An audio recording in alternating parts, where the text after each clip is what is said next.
کی کوٹری میں ہادی نہیں زبردستی کے خلیفہ بنتے ہیں.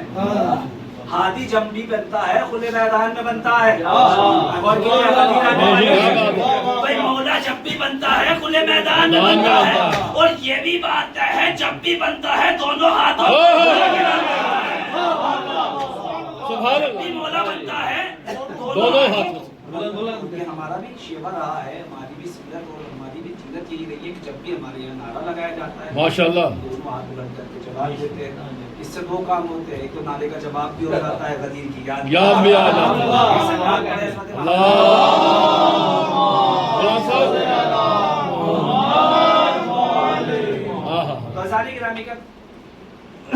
اب یہ ہمارا اسٹیٹس تھا.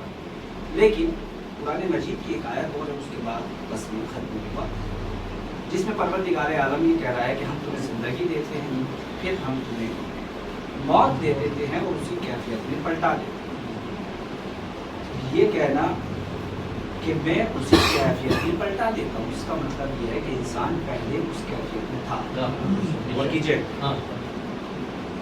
اسی لیے ایک مثال دوں, آپ کی گاڑی جب کہیں ٹھوک جاتی ہے تو آپ سروس کے لیے لے جاتے ہیں تو پہلے کی جیسی کر کے دے دیتا ہے. اس کا مطلب یہ ہے کہ نقص آیا, سروس والوں نے اس کو اس کی پہلی حالت میں پلٹا دیا. اور کیجئے گا اب انسان کو اللہ کہہ رہا ہے کہ زندگی دیتے ہیں, موت دینے کے بعد ہم تمہیں اسی کیفیت میں پلٹا دیں. میں تصور کرنے لگا کہ انسان کی ابتدا کیا ہے, انسان کی ابتدا کیا ہے, اولیت کیا ہے. اولیت ایک تو یہ تھی کہ انسان کے سینے پر لا تعلمون شیء کی مہر لگی ہوئی تھی, جاہل تھا, کچھ نہیں جانتا تھا. جب آنکھ کھولی تو جہالت کی منزلوں میں کھولی. اب میں نے اپنے استاد سے ایران میں سوال کیا, استاد یہ جو اللہ قرآن مجید میں آیت ہے کہ اللہ کہہ رہا ہے کہ تمہیں اسی کیفیت میں پلٹا دیتے ہیں, اس کا مسئلہ کیا ہے, اس کی تفاسیر کیا ہے. تو استاد نے کہا کہ انسان جب آیا تو مردہ آیا. غور کیجیے, آپ کہیں گے کہ مولانا رستم صاحب آپ نے کیسے کہہ دیا کہ انسان جب بھی آئے اس دنیا میں آیا تو مردہ آیا. واجد صاحب تعجب سے دیکھ رہے ہیں, لیکن آپ کو میں دلیل دوں گا انشاءاللہ. مردہ بھی آیا, کس طریقے سے وہ اس کیفیت میں آیا. اور آپ کہیں گے, واجد صاحب کہنے لگے کہ اگر ہم آغوش نرس میں آنے کے بعد, پہلے زمانے میں دایا ہوتی آپ کو نرس کو بھی بڑے آپریشن بہرحال نارمل بڑی مشکل سے ہوتا ہے, تو آغوش نرس میں آنے کے بعد, آغوش دائی میں آنے کے بعد اگر ہم نہ روتے تو دنیا ہمیں مردہ سمجھتی. ہمارا رونا ہماری زندگی کی دلیل تھا. آپ کہہ رہے ہیں کہ جب ہم آئے رونے کے باوجود بھی مردہ آئے. بھائی ہم تھے تو زندہ لیکن بظاہر مردہ تھے. سنیے کیسے بظاہر مردہ تھے, کیسے ہمارے جسم میں روح لیکن ہمارے پاس آنکھیں, ہم گہوارے میں لیٹے ہوئے بھی تازہ دنیا میں آئے ہیں. ہماری آنکھیں صحیح طریقے سے نہیں پہچان پا رہی ہماری ماں کون ہے, ہمارا باپ کون ہے, ہمارا بھائی کون ہے, ہماری بہن کون ہے.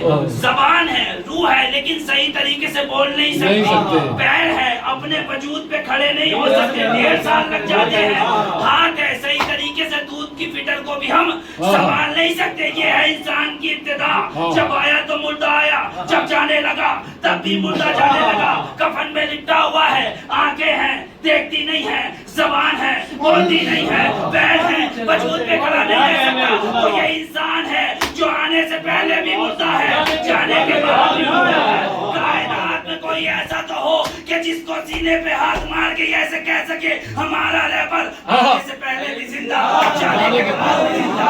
جب ہم نے پوری تاریخ پڑھی سوائے ابو طالب کے گھرانے کے 2 ملے, کوئی دوسرا نہ ملا جس میں پیغمبر نے کہا یا علی نسل تو کلو نبی سے, اے علی تو نے پیدا ہونے سے پہلے تمام نبیوں کی مدد کی. تو علی نے پیدا ہونے سے پہلے تمام نبیوں کی مدد کر کے بتایا میں آنے سے پہلے زندہ. حسین نے تو کے لیسا پہ تلاوت کر کے بتایا میں جانے کے بعد حسینیت زندہ باد, حسینیت زندہ باد, حسینیت زندہ باد. ماشاءاللہ. مولانا صاحب مصائب علی اکبر کے پڑھیے. ہم فخر سے کہہ سکتے ہیں کہ ہمارے پاس وہ رہبر، وہ ہادی موجود ہے، وہ لیڈر موجود ہے، جانے سے پہلے بھی زندہ ہیں، جانے کے بعد بھی زندہ ہے۔ بہرحال وقت نہیں ہے، ورنہ قرآن کی آیتوں سے ثابت کرتا کہ وہ آل محمد پنجتن پاک ان کی اولادیں۔ کیا بات! اس لیے کہ جب سب سے پہلے جناب آدم کو خلیفہ بنایا جا رہا تھا تو جناب آدم تو فرشتوں نے کہا تھا ہمیں بناؤ، ہم آپ کی تسبیح کرتے ہیں، پروردگار تیری تسبیح کرتے ہیں، تیری حمد کرتے ہیں، ونقدس لک نسبح بحمدک ونقدس لک۔ پہلی پارے کی آیتیں 3-4 صفحے کے بعد کی آیتیں آ جاتی ہیں۔ تو پروردگار عالم کیا کہا تھا کہ یہ عالم ہمارا تعالیٰ جو میں جانتا ہوں وہ فرشتوں تم نہیں جانتے۔ تو فرشتوں نے کہا کہ نہیں ہمیں ایک موقع دیا جائے، تھوڑا سا لگائی پروردگار اتنی سالوں سے ہم عبادت ہی کر رہے ہیں، کچھ تو عجب تھے۔ تو پروردگار عالم نے کہا کہ ان کے اسما بتاؤ، خلافت لے جاؤ۔ سبحان اللہ! ان کے اسما بتاؤ، خلافت لے جاؤ، خلافت لے جاؤ۔ کیا بات ہے! بہرحال ذرا گرامی جن کے نام فرشتوں کو خلافت بانٹ رہے ہوں وہ تمہارے پاس تخت لینے آئے گے، ہائے ہائے! وہ تخت کو ٹھوکر مار کر کہتے ہیں، اور قسم خدا کی ایک مرتبہ جناب پیغمبر کہنے لگے مولا، ایک مرتبہ مولا کائنات کو جوتیوں کو ٹاکا لگا۔ تو جناب پیغمبر نے کہا مولا ان جوتیوں کو دیکھ کیوں نہیں دیتے؟ جناب پیغمبر سے مولا کائنات کا پیغمبر یعنی کہ جوتیاں اس حاکم کے تخت سے بہت کہیں زیادہ بہتر ہیں۔ واہ سبحان اللہ!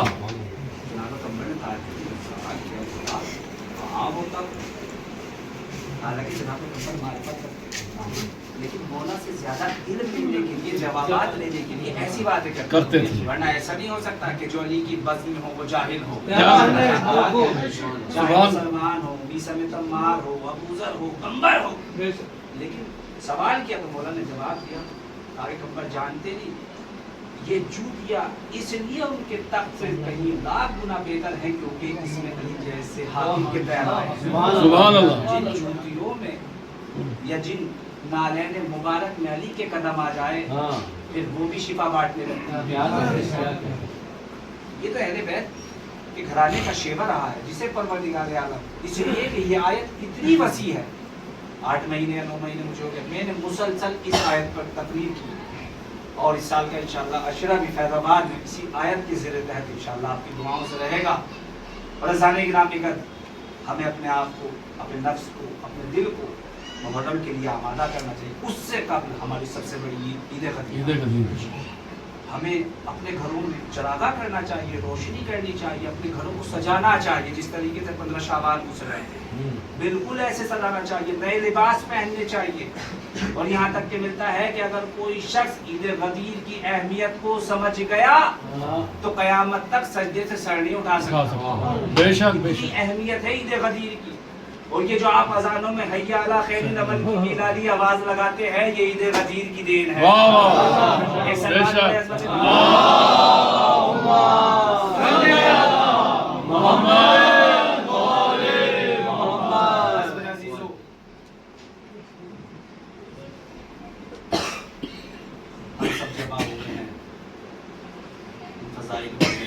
فضائلوں کو زینہ بناتے ہیں تاکہ علی کے ذکر میں مسکرا بھی لیں، پھر حسین کی مصائبوں میں اپنی آنکھوں کو شرما لیں۔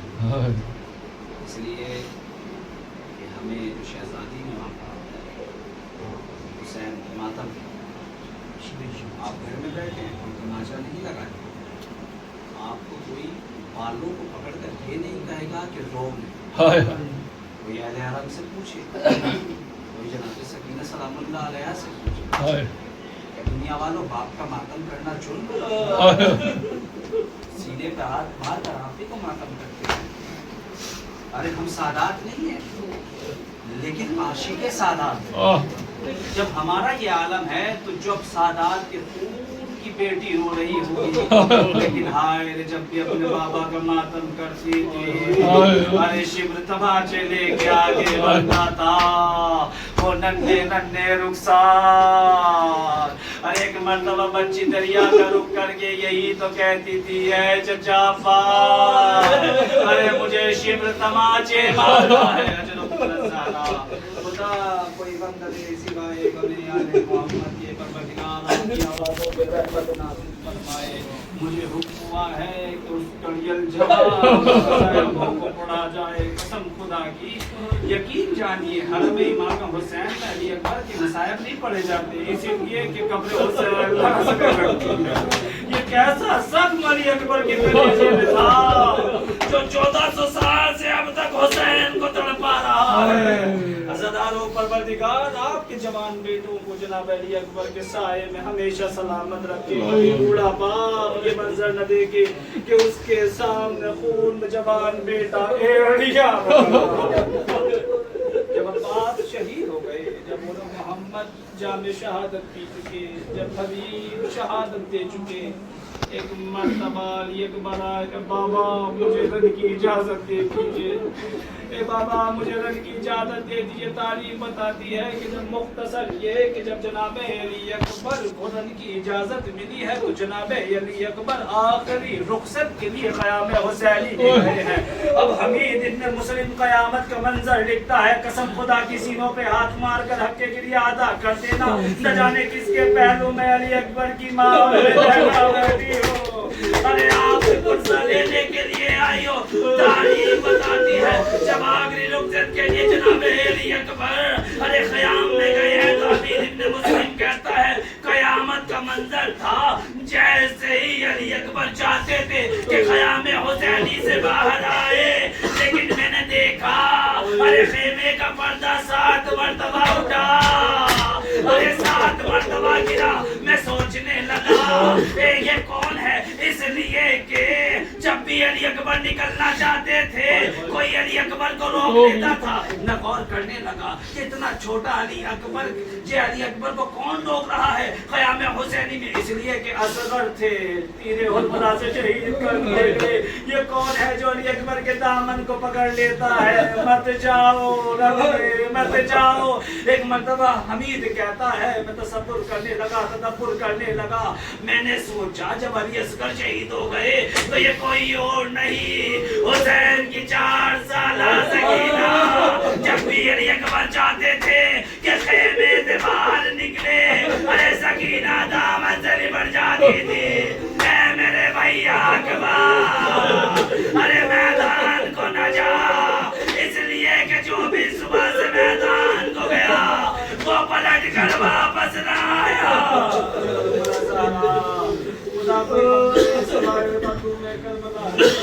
کہتا ہے علی اکبر یہ ہم شکل پیمبر یہ پیغمبر کی شبیہ آخری رخصت کے بعد خیمے سے ایسے نکلا ہے جیسے بھرے گھر سے جوان کا جنازہ نکلتا ہے.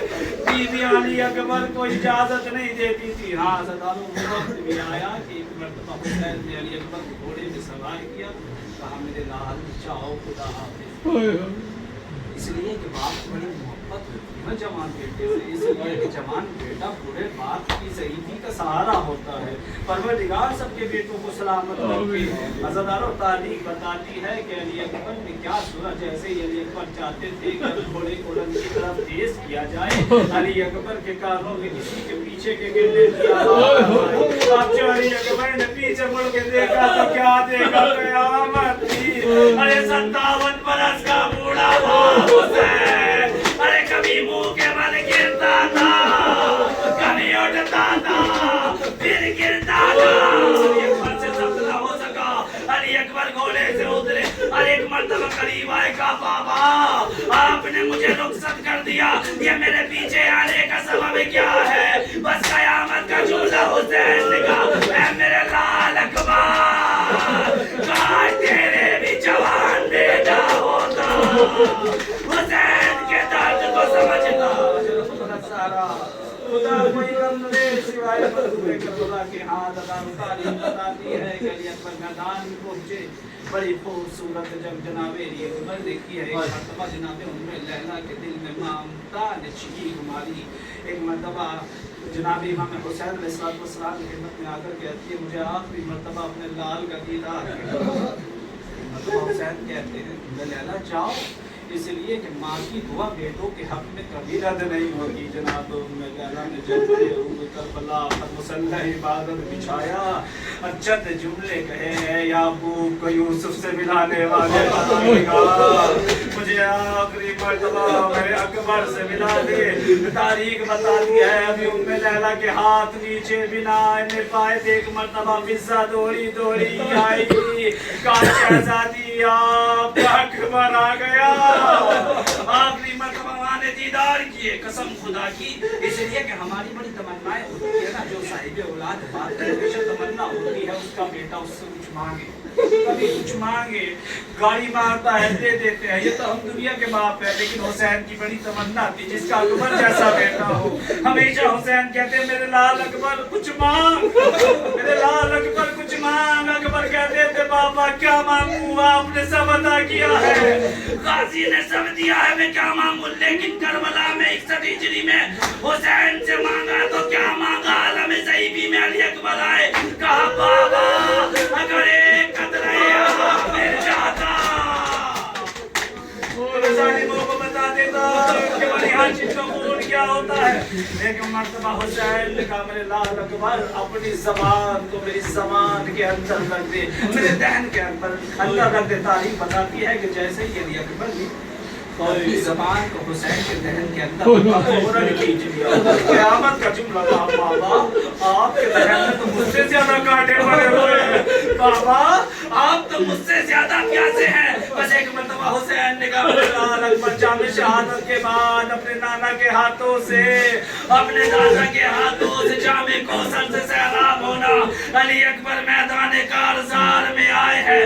تاریخ بتاتی ہے سنان ابن انس یہ بات روایتیں الگ بتاتی ہے چھپ کر ایسا نیزہ مارا جو علی اکبر کے کلیجے کو چیرتا ہوا.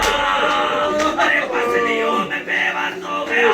علی اکبر نے بہت چاہا نیزے کی علی کو باہر نکالا جائے لیکن قسم خدا کی نہ نکال سکے. علی اکبر زین سے زمین پر آئے. اس لیے کہ تاریخ بتاتی ہے حمید کہتا ہے کہ جتنے بھی شہید گرے ہیں یہ سب نے مدد کے لیے حسین کو بلایا ہے. لیکن یہ اس لیے کہ بیٹے سے زیادہ باپ مصیبتوں کو پہنچ جاتا ہوگا. لیکن علی اکبر چاہتے تھے میرا بابا صبح سے لے کر اب تک لاشوں پہ لاشیں لا رہا ہے 3 دن کا بھوکا پیاسا ہے. علی اکبر نے بابا کو مدد کے لیے نہیں پکارا. علی اکبر نے آخری مرتبہ کہا السلام علیکم یا ابا عبداللہ. اے بابا پر علی اکبر کا آخری سلام. تاریخ بتاتی ہے فضادارہ نے مردم کربلا حسین کی آنکھوں سے کچھ دکھائی نہیں دیتا. حسین گرتے ہیں آواز دیتے ہیں میرے لال اکبر صدا دو تمہارے بابا کو دکھائی نہیں دیتا. اے میرے لال اکبر آواز دو تمہارے بابا کو کچھ دکھائی نہیں دیتا. حمید کہتا ہے کہ یہ قیامت کا منظر تھا کہ جب حسین علی اکبر کے جنازے پہ پہنچے. علی اکبر کے قریب پہنچے. جب علی اکبر کے قریب پہنچے اس لیے کہ باپ بیٹے کی حرکت کو جانتا. علی اکبر نہیں چاہتے تھے کہ سینے کا زخم میرا ضعیف باپ دیکھے ہوگی عالم غربت میں. تو علی اکبر نے دونوں ہاتھوں کو اپنے سینے پر رکھ لیا اور زمین کربلا پر درد سے ایڑیاں رکھ رہے تھے. لیکن حسین جیسا باپ ہے علی اکبر کا. ایک مرتبہ طرف کے کہتے ہیں میرے لال اکبر یہ سینے پہ کیوں ہاتھ رکھے ہو. علی اکبر کہتے ہیں کچھ نہیں بابا چھوٹا سا زخم ہے. لیکن جیسے ہی حسین نے محسوس کیا میرا کڑیل جوان ایڑیاں رگڑ رہا ہے. ایک مرتبہ طرف کے کہا اکبر ارے سینے پہ کیوں ہاتھ رکھے ہو. کہا بابا ظلم کا نیزہ میرے کلیجے میں. تاریخ بتاتی ہے کہ حسین نے زمین کربلا میں آستینوں کو الٹا. آستینوں کو الٹنے کے بعد حسین تو ظالم ہو کر زمین کربلا پہ بیٹھے. ایک ہاتھ علی اکبر کے کلیجے میں رکھا وہاں سے نیزے کی علی کو پکڑا. دوسرا ہاتھ نجف کی طرف کر کے کہا اے بابا علی مرتضی ارے 2 انگلیوں سے باب خیبر اکھاڑنا بڑا آسان تھا. ارے کربلا میں آئے بوڑھا باپ جوان بیٹا اب جیسے ہی حسین نے یا علی کہہ کے علی اکبر کے کلیجے سے نیزے کی علی کو نکالا. حمید کہتا ہے قیامت برپا ہو گئی علی اکبر کے نیزے کی علی کے ساتھ. علی اکبر کا کلیجہ خون کا فوارہ علی اکبر کے کلیجے سے نکلا. حسین کے بیٹے نے آخری ہچکی لی, دنیا کو الوداع کہا. تاریخ بتاتی آخری جملہ تاریخ بتاتی ہے کہ یہ واحد وہ جنازہ ہے جو حسین تنہا نہ لے جا پائے. تاریخ بتاتی ہے یہ واحد وہ جنازہ علی اکبر کا ہے جو حسین تنہا نہ لے جا سکے, تنہا نہ اٹھا سکے. ہزاروں ایک مرتبہ خیمے کی طرف رخ کر کے کہتے ہیں اے بنی ہاشم کے بچوں, ارے حسین کی مدد کرو. جوان کا لاشا حسین ضعیف کیسے اٹھائے اجرکم رسول. تاریخ بتاتی ہے کہ بچوں کے سہارے حسین خیال حسین تک اب یہ جنازے کو دے کر آ گئی. ایک مرتبہ حسین نے کہا کہ تمہیں لیلا نظر نہیں آ گئی, علی اکبر کی ماں کدھر ہے؟ جاؤ ایک جملہ کہنا, جا کر ام لیلا سے کہنا اے شہزادی ام لیلا آپ کے بیٹے کی بارات آ گئی. تاریخ بتاتی ہے قیامت کا جملہ لکھی ہے. تاریخ بصابر جملہ ختم ہوا سدارو. تاریخ بتاتی ہے کہ جیسے ہی جناب فضا اس خیمے میں گئی نا جہاں شہزادی ام لیلا تھی, تاریخ بتاتی ہے کہ جناب ام لیلا خیمے کے کبھی اس پردے سے ٹکراتی تھی, کبھی اس پردے سے. ایک مرتبہ فضا نے کہا اے شہزادی کیا تلاش کرتی ہو؟ ام لیلا نے تڑپ کے کہا جب سے اکبر کا آخری سلام سنا میری آنکھوں سے دکھائی نہیں دیتا, میں کب سے خیمے کا در ڈھونڈ رہی ہوں مجھے دکھائی نہیں دیتا. فضا تڑپ کے کہتی ہے شہزادی آپ کے علی اکبر کی بارات آ گئی. باپ سے بیٹے کا غم اے سنو اکبر کی ماں. باپ سے بیٹے کا غم اے سنو اکبر کی ماں. باپ سے بیٹے کا غم اے سنو اکبر کی ماں. باپ سے بیٹے کا غم اے سنو اکبر کی ماں. باپ سے بیٹے کا غم اے سنو اکبر کی ماں.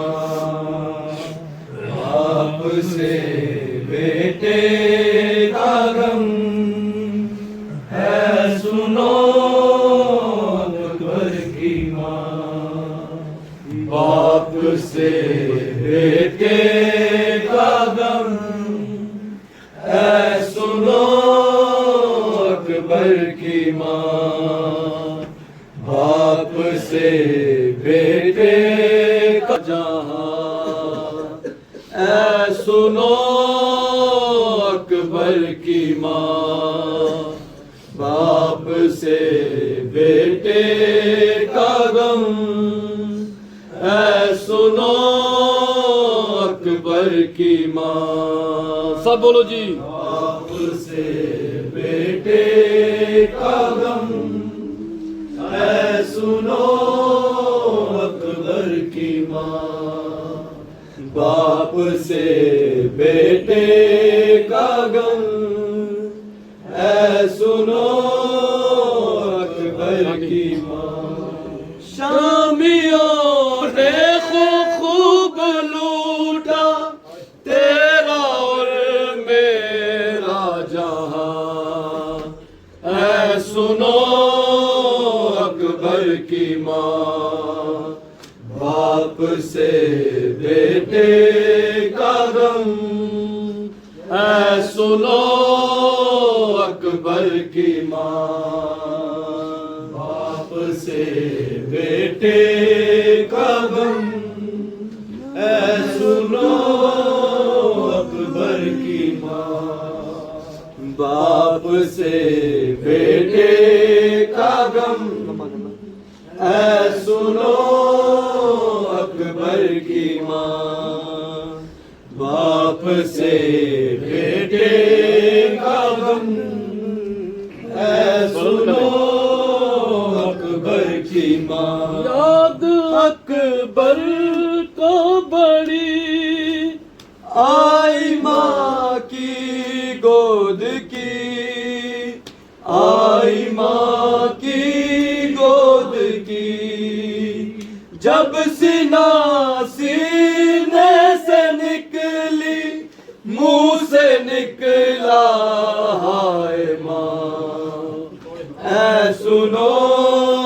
اکبر کی ماں باپ سے بیٹے کا غم اے سنو اکبر کی ماں باپ سے بیٹے کا غم اے سنو اکبر کی ماں باپ سے بیٹے کا غم اے سنو اکبر کی ماں باپ سے بیٹے اے سنو اکبر کی ماں باپ سے بیٹے کا غم اے سنو اکبر کی ماں باپ سے بیٹے کا غم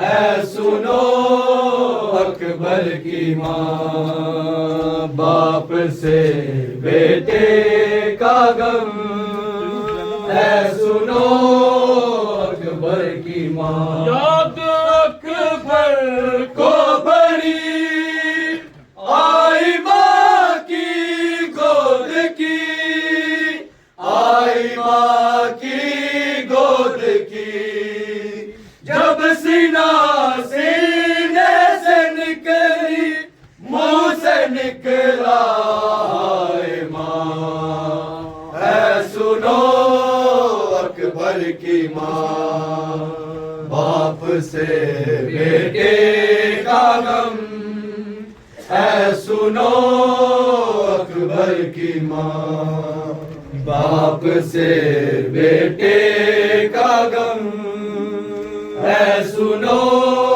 اکبر کی ماں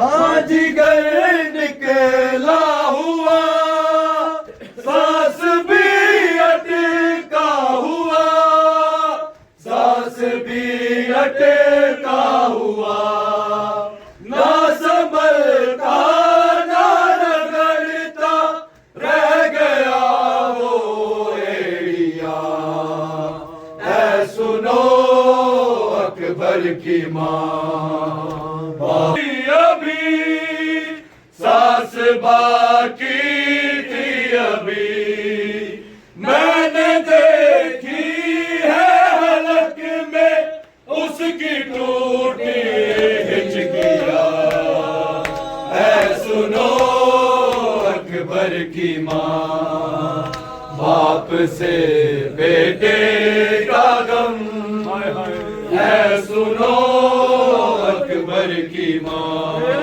گردن پہ چلی سانس باقی تھی ابھی سانس باقی تھی ابھی میں نے دیکھی ہے حلق میں اس کی ٹوٹی ہچکیاں اے سنو اکبر کی ماں باپ سے بیٹے کا غم اے سنو اکبر کی ماں باپ سے بیٹے کا غم اے سنو اکبر کی ماں اکبر کی ماں باپ سے بیٹے کا غم سنو اکبر کی ماں، باپ سے بیٹے کا غم، اے سنو اکبر کی ماں، یاد اکبر کو بڑی آئی ماں کی گود کی، آئی ماں کی گود کی، جب سینے سے نکلی منہ سے نکلا ہے ماں، اے سنو اکبر کی ماں، باپ سے بیٹے کا غم، سائن قائم کرو جی. حسین حسین